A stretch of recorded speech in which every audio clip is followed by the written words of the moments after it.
Hey guys, how's it going? Today I will be starting a new Pokemon series where I try to speed run every Pokemon in Gen 1 Pokédex. I've always been a big fan of Pokemon games, ever since I got my first Pokemon game in the Game Boy Advance. See, I've always wanted to do Pokemon challenges, but never had the courage. Now, I'm at a point where I'm finally willing to try. Today, the Pokemon we will be attempting is Dragonite. I've been curious on how good or well Dragonite will do against the upcoming battles in the near future. So now that we got our introduction out of the way, our first actual battle will be against the future champion. As you can see, our early game is going to be quite tough. You guys might be thinking, but how?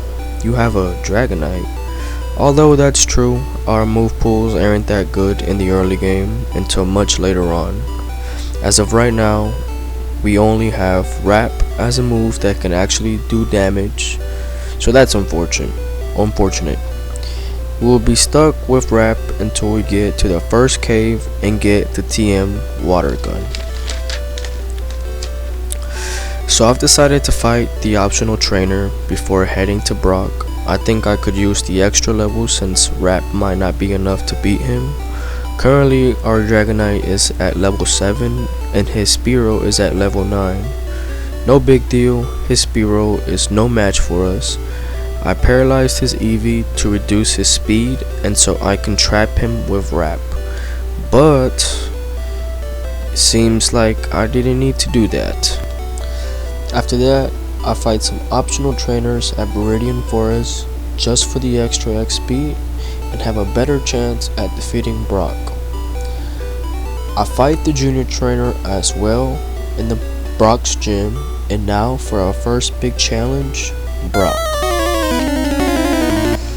So before this fight, I actually lost to Brock, not because of health points, but due to the fact that I ran out of power points.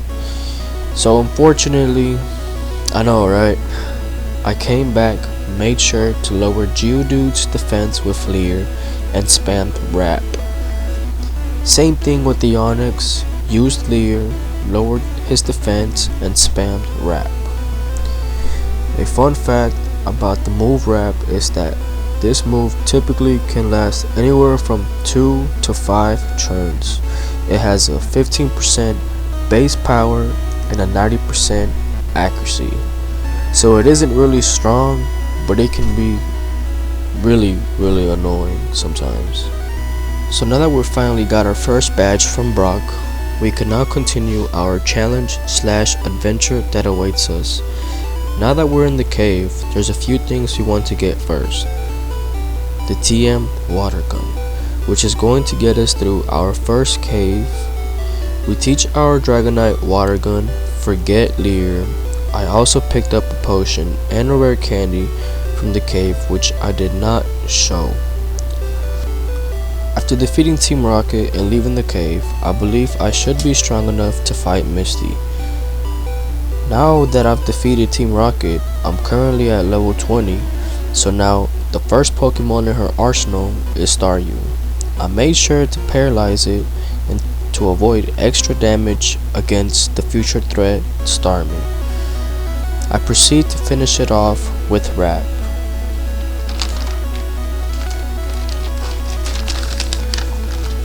Now that Starmie is next, Misty starts off with a next defend.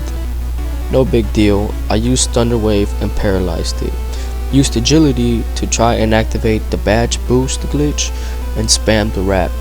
Although I don't think I activated or did it correctly since my damage is about the same still, after completing my second badge I head towards Nugget Bridge and fight my rival for the third time. At level 21 his Pokemon pose no threat and are not a challenge to me. From there I head towards Bill's house and collect my ticket. From there, I head to the SS boat and where I collect Body Slam and meet my rival once more for the 4th time. My rival starts off with Spearow. I one hit KO with Body Slam. one-shot the Rattata and Sandra with Bubble Beam, and at this point in the game, his Pokemon are much stronger, but of course, so am I at level 27. I sweep his team with Breeze, and I collect the HM01, which is Cut. Now that we have Cut, we go ahead and challenge LT Surge. I thought his Thunderbolt was going to be super effective against my Dragonite, but I guess not. I guess it's due to the fact that it's a Dragon type, but it's also a Flying type, so I should have done neutral damage, I believe. It was a close call, but Dragonite pulled it off with Body Slam at the end. Thunderbolt's going to be useful in the following cave against all the Pokemanics and Slowpokes. Not only that, Thunderbolt is one of the strongest Thunder moves in Gen 1, and even better is the fact that we get it early on. So actually, I kinda made an error here at this point and forgot to get the Silph Scope from Giovanni earlier. So we accidentally fought our rival, swept his team, finished off the Sandra with Bubble Beam, as well as Eevee. We just finished it off with Body Slam and proceeded to get our 4th badge.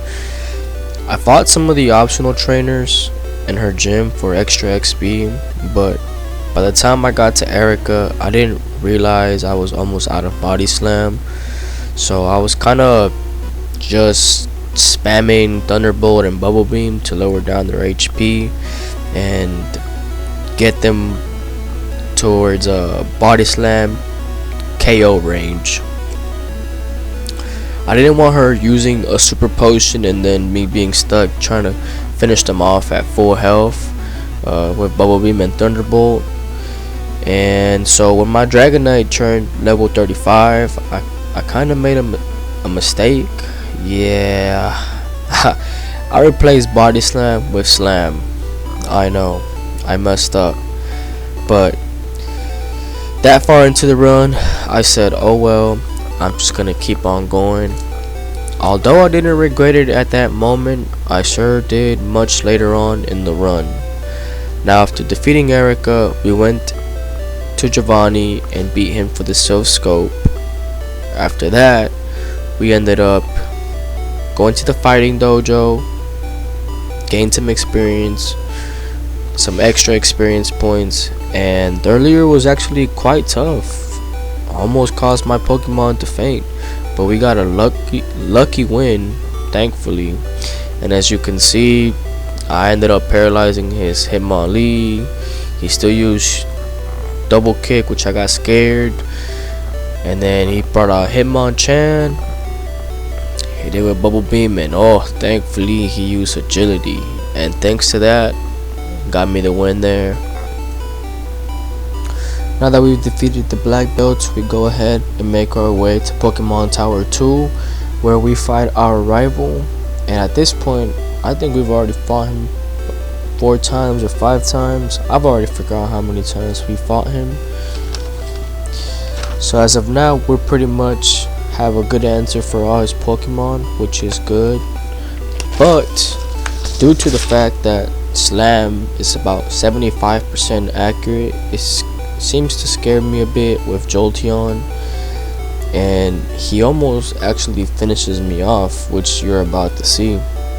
So the thing is, Slam has a power base of 80 and an accuracy of 75. So it's 1 in 4 that it will miss, 25% chance that it will miss pretty much, while Body Slam has a power base of 85 and 100% accuracy, unless it gets a Gen 1 miss, which really every Pokemon in the game has to at least miss once, you know.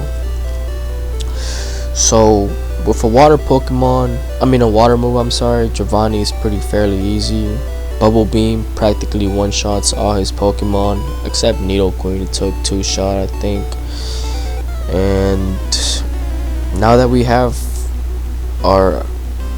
we defeated Giovanni again, we make our way to fight the 6th gym leader, Sabrina, the Psychic type, which in this fight it did take me a few tries, honestly. It's just due to the fact that Abra kept using Flash and Kadabra kept using Kinesis, both were lowering my accuracy.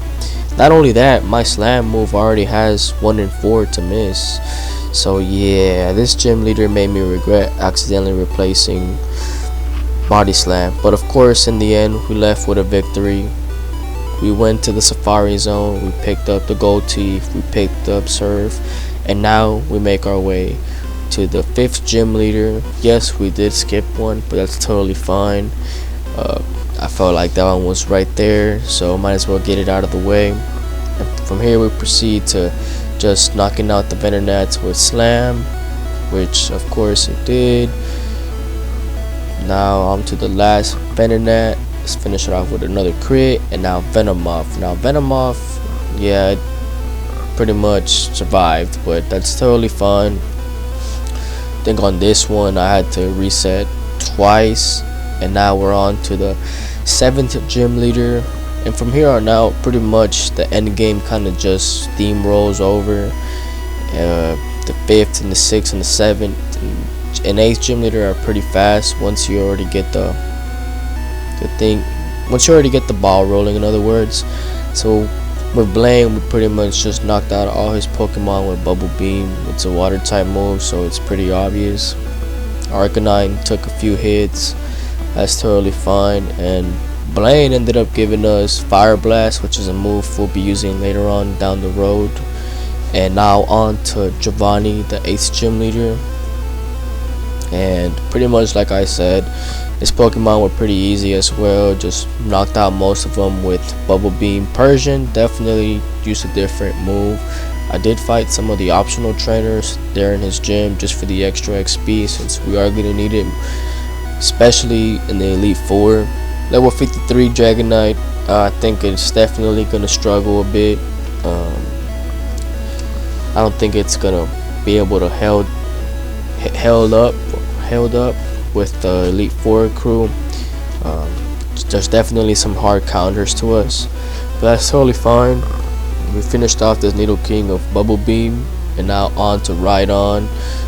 Pretty much same thing, just used Bubble Beam, and I think that was actually our last Bubble Beam for power points. So we wanted to go heal up. Now we're on to fighting the rival right before the Elite Four. We knock out Hissandra with 1 Bubble Beam. Next up is Execute, and at this moment I didn't put Fire Blast, just spoiler alert, but that's fine. We knocked that out with 2 slams, used Bubble Beam against the Ninetales, finished it off with 2 hits as well. And then Cloyster's next. We used Thunderbolt, which is specifically why we have this. Cloyster's defense is really up there, so we definitely need something that can pack a punch. Kadabra 1 shot. Now the Jolteon, he paralyzes me, but that's fine. Thunder not effective, but definitely a strong move still. You know, right here I was a little bit scared, and thanks to that Thunder missing, we actually got the win. And now that we defeated the Elite Four cave, now we're on to the Elite Four. Yeah, this fight cost me a lot of trouble, which was not fun. Definitely, I kept losing. This fight alone cost me the most resets and the most time in. I was here for a good minute, and I got past all her Pokemon. Everything else was weak, but the 2 drawbacks to her Pokemon were Jinx and Lapras. I just couldn't get past the Lapras. Sometimes I would die to the Jinx, and Slowbro, he actually managed to finish. So yeah, of course that cost a reset, and here I am fighting Dugong again, and at that point it was just another reset. No way I was gonna get past him.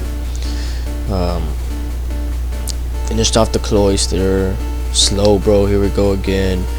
Like I said, Thunderbolt, this one was a good one, actually. Nice crit, or regular, actually managed to get the job done. But how I was mentioning before, the Jinx is what cost me an issue in this fight, on this run as well. Thunderbolt wasn't really doing enough damage, and her Ice Punch was just too hit KOing me. And it got to a point where I just kind of said, you know what, I'm going to use the rare candies at this point, which I was trying to avoid not to use them, just because I wanted to see if he could beat the Elite Four at that level, what it was. But I managed to use 9 rare candies, which is quite a lot. I'm surprised I even got that many around the map. I learned Hyper Beam, replaced it with Agility, and I believe I taught my Dragonite Fire Blast. So, yep, oh that's right, I did. So at this point, Dewgong still survived, and I was shocked, but it got paralyzed and it missed its attack, so even better. This was already a one-shot, so another one-shot. Slowbro, here we go again. One shot, and now the Jinx. This was one of the questions I had in mind, and thanks to Fire Blast, I knocked it out. This is what I was saying, that Fire Blast was gonna be a move that I was gonna depend on much later on in Lapras one shot. That's definitely a big plus. It was using Blizzard, which would one shot me. And then Bruno, well, we all know Bruno. Bruno isn't much of a threat, to be honest. You know, it's super rare when he's a threat. It's probably the hiker in Mount Moon, I believe, is probably a bigger threat than this guy with all those self-destruct Geodudes he has. But as you can see, I pretty much walked through his team, and yeah, I kind of survived. I was kind of scared, but no pressure. I mean, knocked him out in 2 hits easily, defeated Bruno, and now on to the third Elite Four. And this one I was kind of skeptical about how it was going to perform, but honestly it did much better than I expected. It's probably a breeze. I mean, it's probably the second easiest one. I think Lorelei was probably my hardest one, I believe, but like I said, Golbat, Thunderbolt, knocked out easily. His Haunter, yeah, I think I used Bubble Beam, yep. So yeah, this right here I was kind of skeptical about as well, and I think I got poisoned, but I'm not 100% sure. Oh, never mind, I didn't. So yeah, Fire Blast, yep, that's right, I did. And he starts using Rap, but I don't know why she withdrew him, but that's yellow AI for you. Super Potion, no big deal. Dream Eater, I'm awake. Good luck, buddy. And then finished off with the Arbok. Yep, pretty much cake. For Gyarados, I used Thunderbolt. Should be a one-shot. Flying and water types, not much of a threat when it comes to Thunderbolt. Hyper Beam one-shotted, so that's good. Hyper Beam one-shot the one before that, so it should theoretically knock out the next one as well. Fire Blast right here, missed, and comes back, hits me. I used Fire Blast and I missed. Nice. So, and this is where I started getting a little bit scared, because I was like, oh god, see, this is where and then I remembered Hyper Beam must recharge. So yeah, he kind of messed up there, and this is where I got scared myself too, because I thought I could knock it out, and then I used Bubble Beam and it didn't finish it off. So yeah, I had to recharge, then use Bubble Beam, didn't finish it off, and then it missed, and I was like, oh my god. So now on to the final threat, or the final rival in the map. I think I used Fire Blast and recovered, which I was like, okay. So I just finished it off with Thunderbolt, and I got paralyzed, so that kind of helped me out a bit, honestly. But it used Kinesis, so I got a little scared here, because I was like, oh my god, here comes all the missing again. Put me to sleep, woke up, and this Executor actually was putting out damage, honestly, you know, just due to the fact that I was asleep. And the thing about Gen 1 sleep is that, or hypnosis, sleep powder, is that it can last anywhere from 2 to 7 turns. And I was like, oh god, here we go again. So yeah, Barrage is, although it's not super effective, is busting out a lot of damage. And then Cloyster should be a one shot. Yeah, Ninetales, just use the Blizzard. Finished it off with Thunderbolt, I believe. Yep, that's right. Jolteon, I think I used I thought I used Fire Blast, but that's fine. Used Hyper Beam, go big, go home, finished it off, and then beat the final champ at level 70. And that's pretty much the run, guys. Now let's go ahead and see what time did we clock in. And honestly, Lorelei was probably the hardest Elite Four for Dragonite. Bruno was the easiest. The third Elite Four was second easiest. From there it goes the fourth, Lance, and then it goes to to the champion. And as you can see, our playtime was 11:26. But honestly, I did a lot of errors, and as well as moves that I could have put early on and were not replaced. Pretty much just a lot of errors in general. It's been a while since I played this game, but I believe this guy can get a much better time. Probably cut its time in half. Even if it had wrap earlier, like a earlier move better than wrap, you know. Mega punch, which is a move that you can get early on, a TM, which is one of the best moves early game. Surprisingly, Dragonite can't learn it, so that was pretty much like a major setback as well. But if you guys enjoyed the video and made it to the very end, please like, share, and subscribe, and comment down below what Pokemon you want to see next. I really had a lot of fun doing this, first time doing this, so I hope you guys really enjoyed it, and thank you for watching. You guys have a good night or a good day.